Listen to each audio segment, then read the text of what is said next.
মিথি আর আদ্রর বিবাহ বিচ্ছেদ, অর্থাৎ আদ্রর মুখে সে তালাক শব্দটা শোনার আজ 4 মাস পূর্ণ হলো।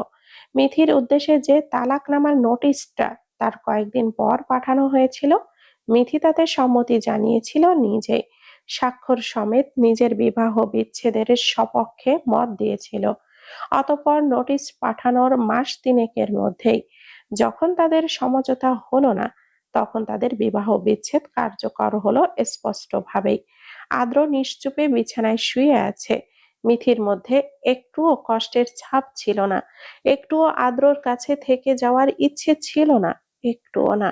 বাকি সব বাঙালি নারীর মতো আহাজারি করেনি মিথি, মেনে নিয়েছে এক দৃঢ় মনোভাব দেখিয়ে। আদ্রকে নতুন জীবনের শুভকামনাও জানিয়েছিল, অথচ সেই শুভকামনা আজ আর কাজে লাগেনি। আদ্রর আজকাল মিথির মুখটা প্রায়শ মনে পড়ে, খুব করেই মনে পড়ে। আজকাল ঘুমালেও ওই সাদামাটা মিথির সুশ্রী মুখটা, মেয়েটার স্পষ্ট দৃঢ় মনোভাব, আদ্রকে এড়িয়ে চলা সবই ফুটে ওঠে স্বপ্নে প্রায়শ। আদ্র আজও রাত জাগলো, আজও কোনো এক অজানা কারণে মিথিকে নিয়ে ভাবলো। অতঃপর পা বাড়ালো নিজের মায়ের ঘরের দিকে। তার আব্বু আজকাল বাসাতেই ফেরে খুব কম। আদ্র নিজেই দেখে তার আম্মু এখনো রাত জাগে, এখনো বাবা আসা পর্যন্ত জেগে অপেক্ষা করে, এখনো তার আর তার বাবার পছন্দের খাবার রান্না করে, এখনো এখনো সব বোধহয় এক, আবার কোথাও একটা এক নয়, ভিন্ন। আদ্র স্পষ্টই টের পায় তার আম্মুর প্রতি তার আব্বুর আগ্রহ কমেছে। তার আম্মুর লেখাগুলোও যে এমনি এমনি ছিল না, তা আদ্র আজকাল বুঝে ওঠে। আদ্র স্পষ্টই দেখেছে অফিসে খুব একটা কাজ থাকে না, তবুও তার বাবা কাজের দোহাই দিয়েই প্রতি রাতে বাড়ি ফেরে না। আদ্র প্রাপ্তবয়স্ক পুরুষ হলেও বুঝি বোঝে না এইসব। এই কয়েক মাসে স্পষ্টই বুঝেছে, স্পষ্টই টের পেয়েছে ও সবটা। অথচ সন্তান হিসাবে আজকাল তার নিজেকে ব্যর্থ লাগে। বাবা মায়ের একসাথে সংসার থাকার আনন্দ আর সংসার ভাঙার কষ্ট দুটোই আদ্র অনুভব করে, এবং মা বাবা আলাদা হয়ে যাওয়ার যন্ত্রণাটাও বোধহয় তার জানা হয়ে গেছে। আজও আদ্রর আম্মু তার পছন্দের বিরিয়ানি রান্না করেছে। সময়টা সুন্দর হলে আদ্র এবং তার মা বাবা সকলে একসাথে খাবার খেত, একসাথেই আনন্দ করত। আদ্র দূর থেকে মাকে দেখে বসে আছে, মুখে না বললেও আদ্র জানে মা কেন এখনো জেগে আছে, কিংবা কার জন্য অপেক্ষা করছে। আদ্র কিয়ৎক্ষণ মায়ের দিকে চেয়ে থেকেই নজর সরালো। আচ্ছা, তার মায়ের মতো মিথিও কি অপেক্ষা করত, তার জন্য এভাবে বসে থাকতো? আর সে সে কি করত? মোহর সাথে সময় কাটিয়ে মদ্যপ অবস্থায় মাঝরাতে বাড়িতে ফিরেই মিথির ওপরে ঝাঁপিয়ে পড়তো। মিথির কি কষ্ট হতো, তার মায়ের মতোই দুঃখ হতো মিথি নামের মেয়েটারও, যাকে আদ্র একটা সময় দুই চোখে সহ্য করতে পারতো না। মিথি একটু আগেই টিউশন থেকে বেরিয়েছে রাস্তায়, হাঁটতে হাঁটতে সে দীর্ঘ সময় এই কথাগুলো ভাবে। অতঃপর হিমেলদের বিল্ডিং এর টিউশনিটার উদ্দেশ্যে পা বাড়াতেই এক ভদ্র মহিলার সাথে দেখা হলো। সাথে অবশ্য হিমেলের ভাবিও আছে। মিথি দুজনকেই চেনে, দুজনের সাথেই তার প্রথম দিকে হেসে হেসে কথা হলো। অতঃপর কথার এক পর্যায়ে ভদ্র মহিলা বলে উঠল হেসে হেসেই, ইস, এইটুকুন বয়সেই স্বামী ছাড়া হয়ে একা একা জীবন কাটাচ্ছ। সমাজটা ডিভোর্সি মেয়েদের জন্য খুব কঠিন, বুঝলে মিথি? তার উপরে আবার তোমার একটা ছোট্ট বাচ্চা আছে। একা বাচ্চা সম্ভব? আর আগের স্বামীর সাথে যেহেতু হয়নি, সেটা না হয় আর ভাবলে না, কিন্তু জীবন নিয়ে নতুন কিছু ভাবো। এভাবে কি একা একা মেয়েরা চলতে পারে নাকি? মিথির মুখটা এবার কালো হয়ে এলো, অপ্রস্তুত হলো ও। ভদ্র মহিলাও আবারও হাসলেন, হিমেলের ভাবির দিকে তাকিয়ে বলে উঠলেন এবারে, আমার এক দেবর আছে বুঝলে, দুই মেয়েকে রেখে মা পালিয়ে গেছে অন্য এক ছেলের সাথে। আশেপাশে খুব করে মেয়ে খুঁজছে বিয়ের জন্য। মিথির কথা বললে দেখলে খারাপ হয় না বলো? আর যাই হোক, মিথিরও একটা গতি হলো। হিমেলের ভাবি বোধহয় প্রস্তাবটা শুনে খুশিই হলো খুব। হিমেলের পরিবারও খুব খুশি হবে এই প্রস্তাবটা শুনলে, কারণ মিথির যদি অন্য কারোর সাথে বিয়ে হয় তাহলে তো হিমেল পাগলামো করবে না। এমন নয় যে তারা মিথিকে অপছন্দ করে, মিথি ভালো, পছন্দ হওয়ার মতোই একটা ভালো মেয়ে, কিন্তু ওই যে নিজের ছেলের জন্য কেউ বিবাহিত মেয়েকে বউ হিসেবে আনতে চান না। ওই একটাই কারণে মিথিকে মেনে নেওয়া কোনো কালেই সম্ভব নয়। সে বলল, ঠিকই তো বলেছেন, মিথি আর কতই বা একা একা লড়াই করবে, জীবনে অবশ্যই কাউকে প্রয়োজন। মিথি কপাল কোঁচকালো, নিজেকে কেন্দ্র করে এই আলোচনা শুনে তার বিরক্ত লাগছে। শরীর ঘিন ঘিন করে উঠল কেমন যেন। নিজের ওপরে অন্যদের করুণা এবং নিজেকে নিয়ে অন্যদের চিন্তা ভাবনা দেখে ওর নিজের ওপরে ঘৃণা হচ্ছে। মিথি নিজের প্রতি এই ঘৃণাটা অদৃশ্য রেখেই শুধালো, কে বলল মেয়েরা একা চলতে পারে না? আপনারা আমায় নিয়ে ভেবেছেন, এর জন্য আমি খারাপ কিছু বলবো না আপনাদের, কিন্তু এত বেশি ভাববার প্রয়োজন নেই ভাবি, আমি একা চলতে খুব পারবো। মিথি এইটুকু বলেই পা বাড়ালো। এর আগেও তাকে দুই একজন আকারে ইঙ্গিতে বুঝিয়েছে সে ডিভোর্সি নারী, তার গর্ব করার মতো কিছুই নেই। এও বুঝিয়েছে যে একজন পুরুষ মানুষ ছাড়া জীবনে খুব বেশি দূর চলতে পারে না মেয়েরা। একা একা একটা বাচ্চা বড় করা তো আরো কঠিন। মূলত ওনারা ইনিয়ে বিনিয়ে বারবার এটাই বোঝাতে চাইলো যে মিথির উচিত হয়নি স্বামীকে ছেড়ে আসা, একদমই উচিত হয়নি। মিথি একা চলতে পারবে না স্বামী ছাড়া, এই সমাজে সে মেয়ে হিসেবে একা বাঁচতে পারবে না। মিথি হাসে, অভিশাপ সঙ্গে নিয়েই বেঁচে থাকা কি গর্বের? অভিশপ্ত জীবন কাটানো গর্বের? সে তো আফসোস করে না, সে তো তার আগের জীবন নিয়ে একটুও দুঃখ করে না, বরং সে মনে করে সে মুক্ত হয়েছে, একটা দুর্বিষহ জীবন থেকে মুক্ত হয়ে পাখির মতো উঠতে শিখেছে, নিজে নিজে চলতে শিখেছে। হিমেল কয়েকদিন আগেই বাসায় একটা প্রস্তাব তুলেছিল। প্রস্তাবটা এমন, যেহেতু পরিবারের চোখে সে বিবাহ উপযুক্ত ছেলে, চাকরিও হয়েছে, সেহেতু হিমেল বিয়ে করতেই পারে। একটা মেয়েকে বউ করে তার সমস্ত দায়িত্ব দেখভাল সে করতেই পারে। সেই হিসেবে মেয়েটা কি মিতি হওয়া যায় না? ব্যাস, এই ছোট্ট একটা প্রস্তাব তার বাসার কেউই মেনে নিতে পারলো না। ভাবি, ভাই, বাবা কেউই নন। হিমেলের মা তো নয়, আর হিমেলের মা নেই, মারা গিয়েছেন বছর কয়েক আগেই। বাবা আছেন, তবে হিমেল মায়ের পরেও যে ভদ্র মহিলাকে খুব করে মা হিসেবে মানেন সে হলো মহিবের আম্মু। তাকেই সে মায়ের মতো ভালোবাসে। অথচ এই ভালোবাসাকে কাজে লাগিয়ে হিমেলকে ডাকিয়ে পাঠানো হলো বাড়িতে, সাথে তার পুরো পরিবারও গেল। মহিবও এলো বাড়িতে। অতঃপর খাওয়ার পর্ব শেষ হতেই মহিবের মা হিমেলের সাথে কথা বলতে ডাকলো, যার প্রথম কথাই হলো, আব্বু আমার কথা শোনো, আশেপাশে দেখো কত মেয়ে আছে বিবাহ উপযুক্ত, সুন্দরী, সুশ্রী, শিক্ষিত মেয়ে। আচ্ছা, মানলাম তুমি সাবিহাকে বিয়ে করবে না, আমরা মেনেও নিলাম, কিন্তু মিথি, এটা কেমন কথা আব্বু? মিথির তো একটা বিয়ে হয়েছে বলো, বিবাহিত, তার উপরে একটা বাচ্চা আছে, এমন মেয়েকে আমরা কি করে তোমার জন্য মেনে নেই বাবা? আমরা তোমায় বড় করেছি, লালন পালন করেছি, আমাদের ইচ্ছে থাকতে পারে না তোমার বিয়ে নিয়ে? হিমেল সমস্তটাই শুনলো এবং শুনে এতটুকু বুঝলো যে এখানে ডাকার কি অর্থ। হিমেল ছোট্ট করে শ্বাস ফেলে মামুনির দিকে চেয়ে উত্তরে গম্ভীর স্বরে বলল, অবশ্যই থাকতে পারে মামুনি, কিন্তু সেই একজন ছাড়া আমি বিয়েটা শব্দটা অন্য কারোর সঙ্গে ভাবতে পারবো না। আপনাদের ইচ্ছার বিনিময়েও নয়। কাজেই হয় আমি তাকে না পেয়েও তার জন্য আজীবন কাটিয়ে দিতে পারবো, আর নয়তো তাকে আগলে রেখে সারা জীবন কাটাবো। কোনটা ভালো হয় মামুনি? মামুনি বোধহয় হতাশ হলো। হিমেল বুঝদার, পরিপক্ক মানসিকতার পুরুষ। ওর থেকে প্রেম ভালোবাসার জন্য পাগলামো আশাই করেনি সে।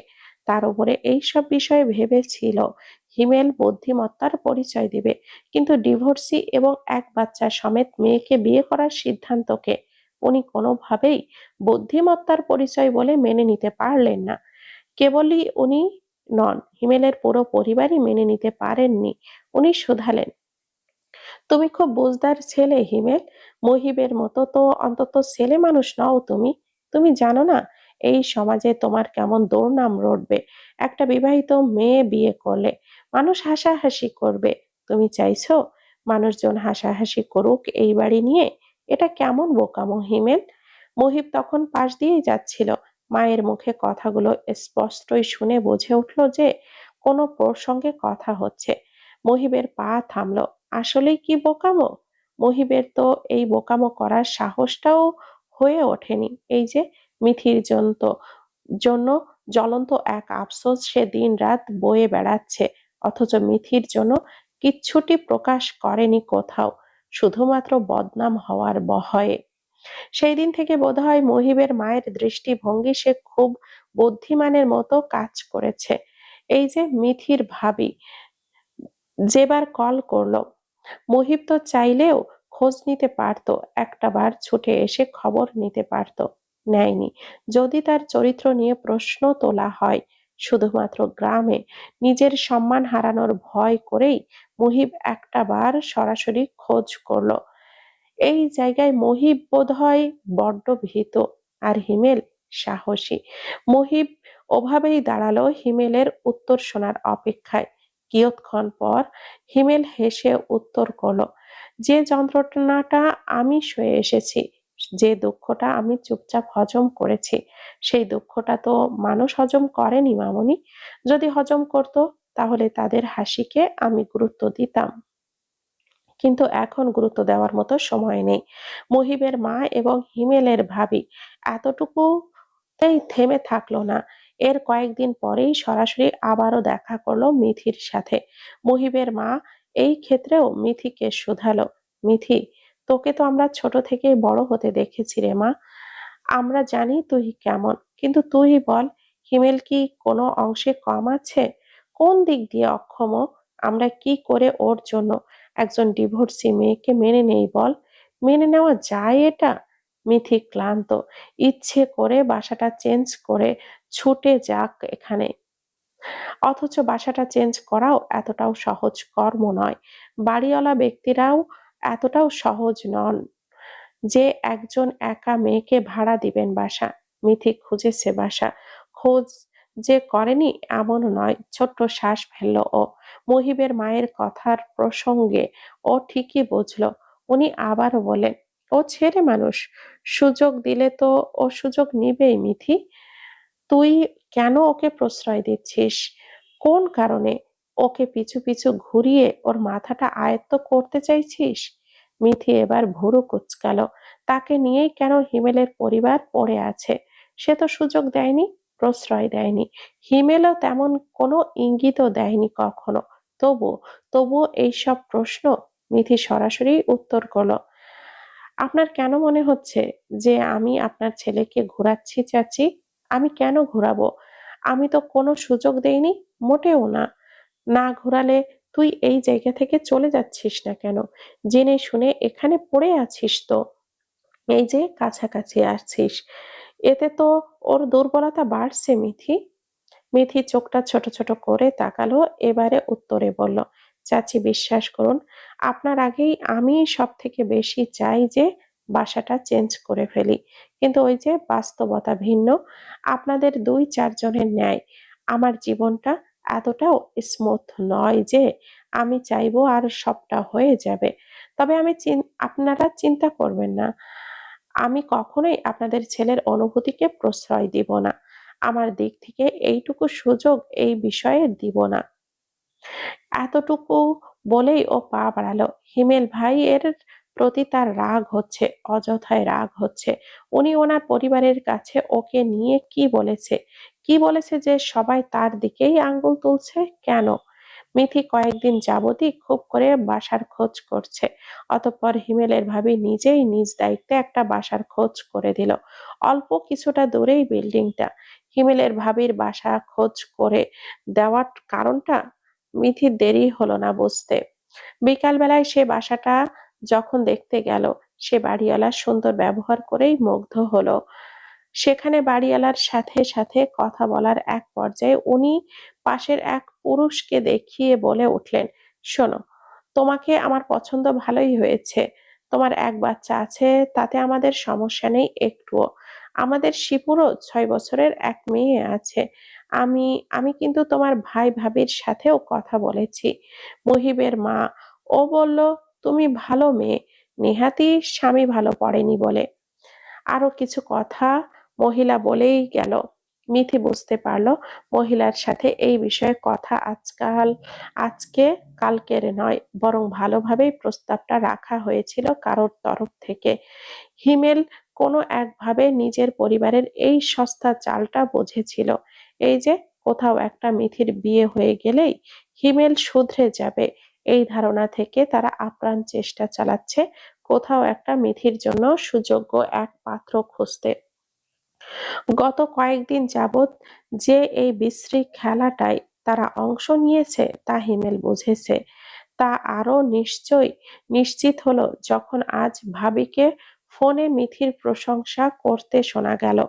হিমেল তখনই বিকালের দিকে আইমানকে নিয়ে বের হয়েছিল।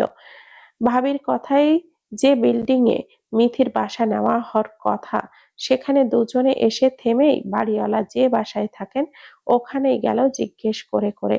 অতঃপর কলিং বেল বাজায়। তারপরের মুহূর্তেই বাড়িওয়ালার মহিলাকে দেখা মাত্রই হিমেল হেসে অত্যন্ত ভদ্র বাচ্চা সেজে বলে ওঠে, আসসালামু আলাইকুম আন্টি, কেমন আছেন? ভদ্র মহিলা হাসলেন। হিমেলকে উনি চেনেন, হিমেলও ওনাকে চেনেন, মহিবের আম্মুর আত্মীয়। ভদ্র মহিলা বলেন, আরে হিমেল, তুমি এখানে হঠাৎ? এই দেখো না, তোমাদের গ্রামে আমার ভাইয়ের ছেলের জন্য সম্বন্ধ করতে চাইছি, কেমন হবে বলো তো? ভালো হবে না? কথাটুকু বলেই সোফার উপরে বসা পুরুষটির দিকে ইঙ্গিত করলো। তার ঠিক সামনের সোফাটিতেই মিথি বসা। হিমেল ভুরু কুঁচকায়। বাহ, মিথি কি রাজি এই সম্বন্ধে? নয়তো এখানে বসে আছে কেন চুপচাপ? উঠে চলে যায়নি কেন? উঠে চলে যাওয়া উচিত ছিল না ওর? হিমেল তাকিয়েই পরখ করলো, ভুরু বাঁকালো এক মুহূর্তের জন্য, অতঃপর হেসে বলল, তাই নাকি আন্টি? তো কার জন্য সম্বন্ধ করছেন? ভদ্রমহিলা মিথিকে দেখিয়ে হেসে বলল, এই তো ও। মিথি খুব ভালো মেয়ে বলো। ওর বাচ্চাটারও তো একটা বাবার দরকার আছে বলো। ভাবছি আমাদের শিফু ওর স্বামী এবং ওর বাচ্চার বাবা হিসেবে খারাপ হবে না, সংসারটা সুন্দর হবে বলো। হিমেল শুনলো, শুধু ভুরু বাঁকিয়ে মিথির দিকে চেয়ে বলল, ও মিথি, হুম। হিমেল হাসে। হুট করেই এবার ভদ্রমহিলাকে একটা মিথ্যা কথা বলে দিল আত্মবিশ্বাসের সঙ্গে, কিন্তু আন্টি, আপনি তো দেরি করে ফেললেন। যার জন্য সম্বন্ধ করার কথা ভাবছেন সে তো ইতিমধ্যেই আমার স্ত্রী, তার বাচ্চার বাবাও আমি আপাতত। আসলে গোপনে বিয়ে করাতে তেমন কাউকে খুব একটা জানানো হয়নি, আমার পরিবারকেও না। কিসব কি বলছো মিথি? হিমেল, এসব কি বলছো হিমেল? তোমার ভাবি আর চাচিই তো প্রস্তাবটা প্রথমে রাখলো আমার কাছে, আর তুমি এইসব কি আবোল তাবোল বলছো? মাঝখানে আবার আইমানি লাফিয়ে উঠল, বলল, আন্টি ও একেবারেই সত্য বলেছে, আমি নিজেই সাক্ষী ছিলাম ওদের বিয়ের। হিমেল হাসলো। এই না হলে বন্ধু, মনে মনে বিড়বিড় করলো, মিথি ফুল, তোকে না পেয়েও আজীবন ভালোবাসার সাধ্য আমার আছে, কিন্তু প্রথমবার তোকে অন্যের হতে দেখে যে যন্ত্রণাটা আমি অনুভব করেছি তা দ্বিতীয়বার অনুভব করার সাধ্য নেই, একটুও নেই।